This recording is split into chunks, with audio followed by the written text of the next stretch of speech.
Pleasure to welcome Kaitlyn Gaynor to give the seminar today. I've known Kaitlyn for almost 10 years now. We did our PhDs together, and I have always been her biggest fan, and it's been a real pleasure to watch her continue to really excel and become a leader in the field. Kaitlyn's from New York. She went to Columbia University for her undergraduate, and then she came to Berkeley for her PhD and did that in the Department of Environmental Science, Policy, and Management, which is an interdisciplinary program. And Kaitlyn really embodied that by thinking about how people and wildlife interact and collecting data on social dynamics and wildlife dynamics at the same time, and integrating it as opposed to really keeping them separate. So she has, since graduating, she has won 2 of the most competitive and killer postdocs there are. The first one at Santa Barbara, which is in the National Center for Ecological Analysis and Synthesis. And the second one is the Google postdoc, which only has been around for a few years, called the Schmidt Science Fellowship. And so, you know, she really earning her place at the top of the field, I would say. And that's reflected in her publications. And I think today we're going to hear mostly about her science paper from a few years ago called The Influence of Human Disturbance on Wildlife Nocturnality. And she's following this up with a number of other projects in the same vein. And a second big topic that Kaitlyn is really pioneering is the idea of landscapes of fear. So this is the idea that spatial patterns in how prey perceive risk actually influence whole ecosystems and vegetation dynamics. And it's very fascinating. She has a review of this in Trends in Ecology and Evolution that is already being very highly cited. And she's also a leader in thinking about how war and wildlife and other very large social interruptions can influence, how war and conflict can influence wildlife. And so she has a paper in Frontiers in Ecology and Evolution on the influence of war on wildlife. And this was also covered in Science magazine and I can't remember, Science or Nature. And then she's following that up with leading a global analysis of the influence of COVID on wildlife populations that I'm happy to be a small part of. So with that, I will hand it over to Kaitlyn and say we're very happy to have you. Thank you for being here. Thank you so much for the introduction, and thanks to all of you for being here today. Let me see if I can get this to work. This is my first Zoom seminar, so please bear with me. I guess I'll start by sharing my screen.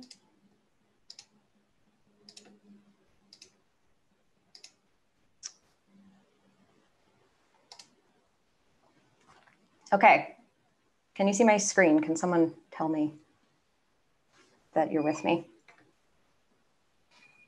No? Yes, you were good. You're all good. Yes, okay, sorry. I lost all of you too, so I know you're here with me in spirit, so. All right, well, as Matthew said, today I'll be talking a bit about some work that we published a couple years ago on how we can share space on a crowded planet. And the story really begins,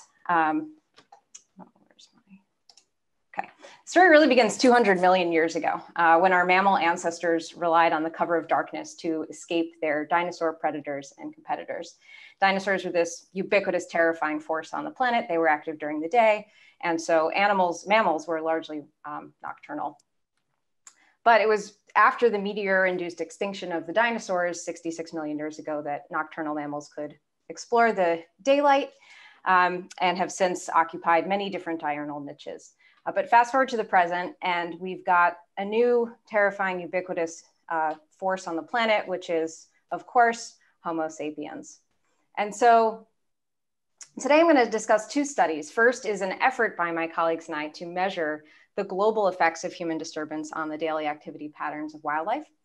And then I'm going to discuss a case study from my field site in Mozambique, where elephants are shifting activity patterns around people with some implications for human-wildlife coexistence.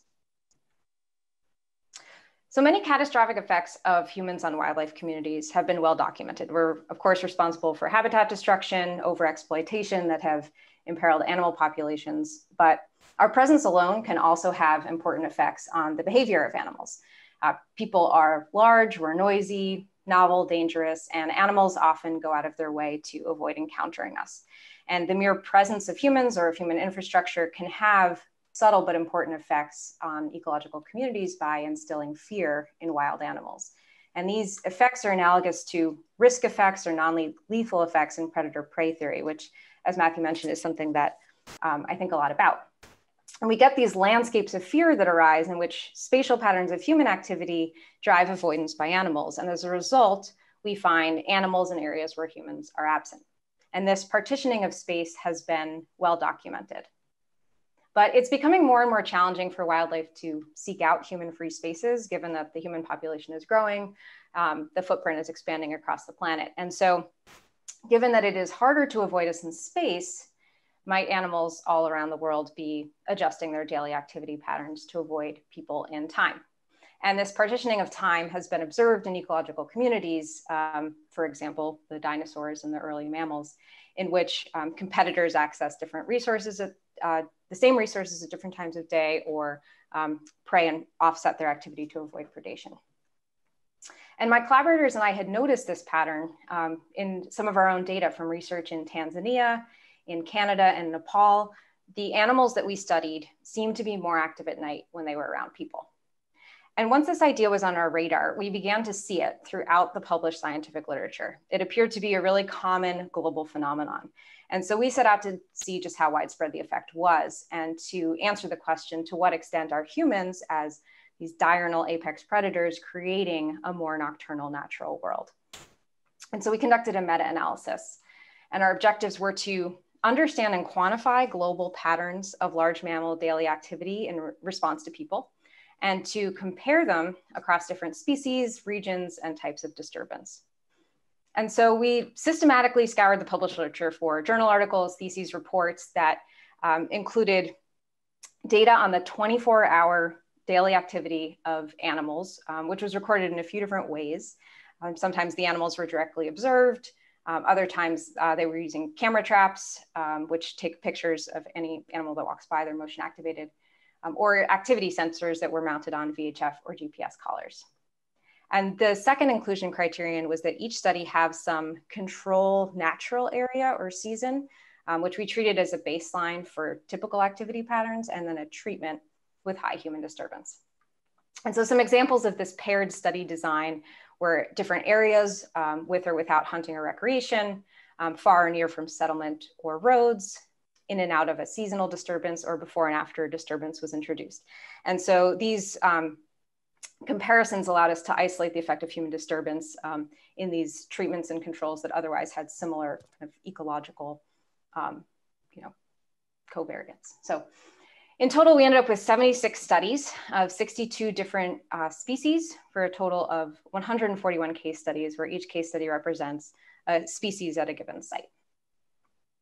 And for each case study, we counted up the number of active observations that occurred in the night and the day for both these high and low disturbance conditions, and then just calculated a really simple metric of nocturnality, which was just the percentage of an animal's active time that occurred at night.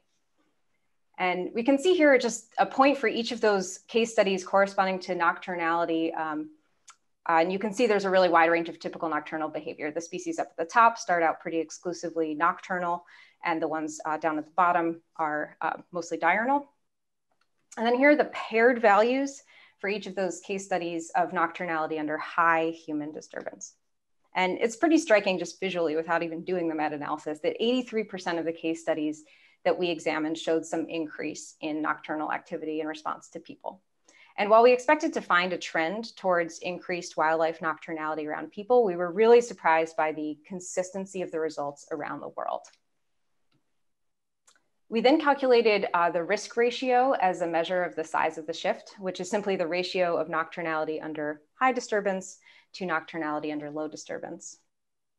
And here are the risk ratios. It's just another version of the figure I just showed, showing the size and magnitude of the change with an associated confidence interval, where a positive value indicates a shift towards more nighttime activity in response to human disturbance. And when we averaged them together and controlled for study in species, what we found was that animals became significantly more active at night around people, which is indicated by that green diamond. An animal that naturally split its activity evenly between the day and the night, for example, would increase its nighttime activity to 68% because animals became 1.36 times more nocturnal in response to people.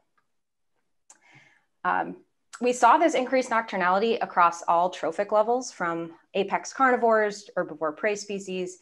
We also saw an effect among mammals of all body sizes. There was a slight but not statistically significant trend towards a greater response in larger bodied mammals, which might find it harder to avoid people in space and therefore more likely to change their daily activity patterns. And perhaps most surprisingly, the pattern also held across different types of human disturbance, including activities like hunting, hiking, mountain biking, which are more temporary, and also permanent infrastructure like roads, residential settlement, and agriculture. Animals responded to all of the activities shown here, regardless of whether people actually posed a direct threat, which suggests our presence alone is enough to disrupt their natural patterns of behavior. This isn't being driven also by, for example, artificial lighting, because many of these activities aren't associated with lighting. So we may think that we are leaving no trace when we go for a hike, but our mere presence can have lasting consequences by changing animal behavior. So what does this all mean? We don't yet understand the consequences of this really dramatic and widespread behavioral shift for animals or populations. Of course, over millions of years, many animals included in this study have evolved adaptations to living in the daylight. We might expect them to have trouble at night. Sun bears, for example, are diurnal animals, but we found that they increased their nocturnality to 90% in areas of the Sumatran rainforest, where it was actually, ironically, researcher activity that created the disturbance. And diurnally adapted species might not be as successful at finding their food, at finding mates, communicating, avoiding their predators in the darkness, which could potentially affect survival or reproduction. We really don't know. Not that many studies have made that link, but it could be possible that we're seeing them on their way to some decline. Animals may also be excluded from important resources during the day, like animals that need water. These sable antelope in Zimbabwe were found to utilize water holes much less during the heat of the day to avoid hunting risk from people. And it's possible, if this behavioral change persists in certain populations, an increase in nocturnality may eventually alter evolution, drive selection for morphological or physiological or other behavioral adaptations to nighttime activity. It's also possible this has already been happening in areas where people and animals have been coexisting for some time. But again, not really too much evidence for this yet. And by altering typical activity patterns in some wildlife species, human disturbance may have far-reaching consequences for entire ecosystems and initiate trophic cascades throughout food webs. And we've seen in one of the case studies in California's Santa Cruz Mountains, coyotes are becoming more nocturnal in areas with human recreation. And by analyzing coyote scat, scientists were able to link this behavioral change to dietary shifts. Coyotes were switching from diurnal prey to nocturnal prey, which has implications for small mammal communities and for competition with other mesopredators. And of course, there's also, by having differential effects on predators and prey, people might be changing the nature of predator-prey interactions. And this is a question that some colleagues and I are currently working on now. This is work being led by a PhD student at Berkeley, Amy Van Scoik, but she's using the same data set and trying to understand how predator-prey dyads change and to see who's winning. Are predators winning? Are prey winning? Are they both losing? It seems so far, based on our evidence, that both predators and prey tend to be avoiding people, which is leading to an increase in their temporal overlap, potentially meaning that the predators are winning. But this is work that is still in prep, so stay tuned. And so this global increase of nocturnality among wildlife in human-dominated areas, I think, demonstrates a really high degree of behavioral plasticity of animals, and of course has implications potentially for conservation. People always ask me, like, is this just another way that people are messing up everything on the planet? Maybe. I think that another optimistic take is that temporal partitioning could be a mechanism for people and wildlife to coexist on very fine spatial scales as the planet is increasingly crowded. If animals are able to meet their needs during the night, they may actually thrive in human-dominated landscapes and avoid direct encounters with people that could be potentially dangerous for both parties. And a lot of mammals do have some plasticity in their daily activity patterns, given that we have nocturnal ancestors back from the dinosaur times. So just to kind of sum up that study, animals around the world are becoming more nocturnal in response to human disturbance. And this shift may have important consequences for ecology and conservation. I think we're really just beginning to scratch the surface of what those might be. And I'm excited to keep exploring these questions. If anyone wants to explore them with me, please follow up and let me know. But of course, despite perceptions of risk, animals also sometimes seek out areas of human activity. And I talk about this research and people say, but I see deer all the time, eating in my garden in the middle of the day. And people provide very high quality food resources, crops, livestock, trash, and animals often therefore experience trade-offs between human food and perceived risk, where in areas of human disturbance are associated with both threats and benefits. And so just to take you back, I already discussed spatial partitioning and temporal partitioning as ways for animals to avoid human activity. But for wide-ranging and behaviorally plastic species, you may also see behavioral adjustments at relatively fine spatiotemporal scales, where during the daytime, animals seek out areas of lower activity, and then at night move into human-dominated areas to take advantage of resources. And so for more on that, let's move from a global approach to a local one. I want to talk about some work from Gorongosa National Park, Mozambique, where I am studying the recovery of a mammal community following Mozambique's civil war, which Matt mentioned. I'm not going to talk about the war part today, but I'm going to talk about elephants, which are the largest animal that occurs in Gorongosa, I guess, of course. They're an ideal species for understanding the effects of human activity on spatiotemporal behavior because they learn really quickly, they have flexible activity patterns, large home range sizes, and a propensity to exploit human resources. And so our specific objectives in this study were to examine the effects of two different types of human disturbance on elephant activity patterns.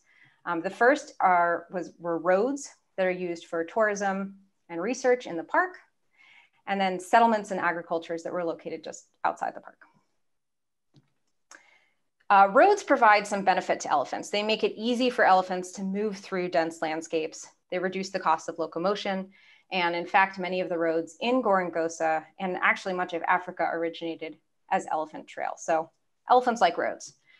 But they don't like vehicles, which of course are found on roads. And due to the history of violence against elephants in Gorongosa, avoidance of vehicles and also aggressive behavior towards vehicles are very common responses. So elephants like to move on the roads, but they don't like to come in contact with cars. Elephants also really like agricultural areas. They provide a great potential reward in the form of high quality food resources. They're known to forage on crops just outside the park. But elephants don't want to come in contact with people. People very understandably will chase them away, harass them. And so these trade-offs exist in these areas of human impact. And so to understand how elephants were using roads and using agriculture, we combined camera trap data from several different studies from Gorongosa with my collaborators pictured here. We had collectively put 100 different camera traps around the park in the area where the 700 elephants live. And we all put our cameras up for different reasons, but it actually facilitated a pretty cool comparative study. One of the projects had cameras on roads in the park, which are the blue triangles. Two of the projects had cameras up near the settlements on the southern part of the park. And then I had set up a systematic camera trap grid, the yellow circles, which were all in the core area of the park off roads, which provided some kind of control for their activity inside the park off the roads. And so we first looked at just detection rates of elephants in these various cameras. And we found that elephant detection rates were much higher on the roads than off the roads, which confirms what we knew, that they're using roads for travel more so than any given trail within the park. And we similarly found higher elephant activity at the park boundary than we did at any given park in the interior. A lot of these cameras were put in areas where elephants were known to be, so I wouldn't take too much from this, but it's really just to say that we've confirmed that elephants are using these areas, and especially in the case of roads, seem to be preferentially using them. But when we looked at when the elephants were active in these different areas, we saw something slightly different. So this is just a plot of the 24-hour activity of elephants throughout the day, where the shaded areas are the nighttime. And off roads, these elephants are most active during the daytime. They've got a dip in the morning where they sleep, but generally active during the daylight hours. But on the roads rather, in the same areas, we see the opposite pattern where they're less active during the day and more active in the nighttime, still with that morning nap. So what it seems to be is that elephants are reducing their use of roads during times of day with peak vehicle traffic. And this, I think, can be a good thing and a bad thing. It's a good thing if it reduces the chance of elephants attacking vehicles, which unfortunately it's not been unheard of, as I learned firsthand. That was my truck up there. Elephants will attack vehicles and they see them from time to time. But avoidance of vehicles also has the potential to hinder tourism and elephant research in the park, which are becoming increasingly important. Tourism is an important part of the local economy. People want to see elephants. And so I think we're hopefully seeing a trend towards more habituation as elephants learn that vehicles are not a threat. And I suspect we might see some of these changes in their daily activity patterns in the on and off roads disappear as they become more and more comfortable around vehicles. And then looking at the comparison of inside versus outside the park, we see a pretty strong difference here. Inside the park, elephants are active kind of throughout the day, more so in the daylight hours.